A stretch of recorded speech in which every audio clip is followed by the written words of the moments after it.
Hello everyone. So till the last video we have discussed about monohybrid cross and how it leads to the development of law of segregation. That was the Mendel's first law.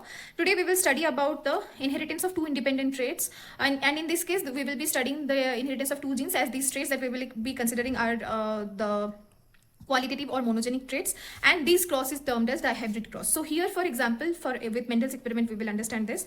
We have taken in the parent, he has taken two true breeding genotypes, where one parent is having yellow rounded seeds and one parent is having a green wrinkled seed. So these are the genotype, these are the dominant genotype and this is the recessive genotypes. Both are homozygous in nature, as these are true breeding. So as we have understood in the last video, that law of segregation tells us that each gamete receives a single allele for a gene. So here this parent will produce a gamete with this genotype and this parent will produce a gamete with this genotype, okay, with single allele for each gene. Now in F1 what will happen?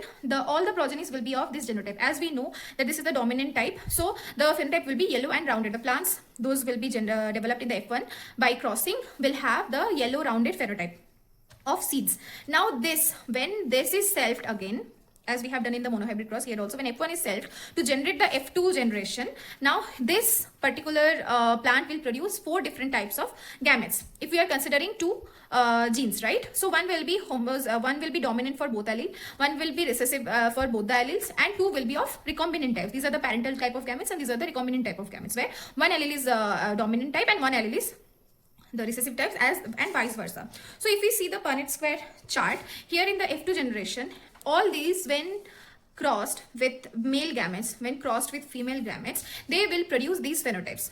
Okay, for example, if capital Y capital R from the male gamete and capital Y capital R from the female gamete, they fertilize and they will produce this. So this, the phenotype will be yellow and round. Similarly, again the next case, if you read the Punnett square, we will see that yellow rounded type phenotype will be 9, okay, with these 4 different genotypes. Yellow white, these are the two parental genotypes, right? Yellow rounded and green wrinkled. Yellow rounded will be of 9, yellow green wrinkled will be 1. In the F2 generation, only one plant will have this phenotype. Then coming to the recombinant type, that means these were not there present in the F1 genotype, but this has been produced in the F2 genotypes, right? So one will be yellow and wrinkled, those will be 3, and the green and rounded, those also will be 3. So there are 4 different type of phenotypic classes, where the ratio of formation of these different phenotypes will be 9:3:3:1, right? And then if we consider the genotypic class,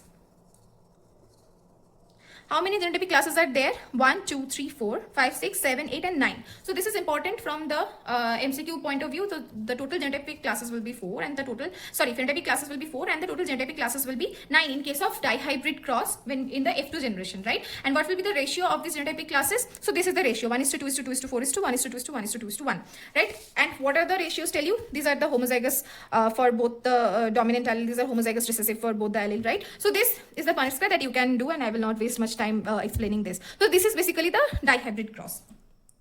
Yes, as we were discussing that dihybrid F2 progeny, they will have two parental combination of gametes, as we have discussed in the law of segregation, that each gamete will receive one allele of that particular gene. So in this case, in parental type, one has received YR, which was from the phenotype yellow and rounded seeded plants, and one was small y small r, which were green and wrinkled seeded plants. Okay, so these are the parental combination, but there is another possibility, right? So there is this and there is this, but during meiosis there will also be this, right?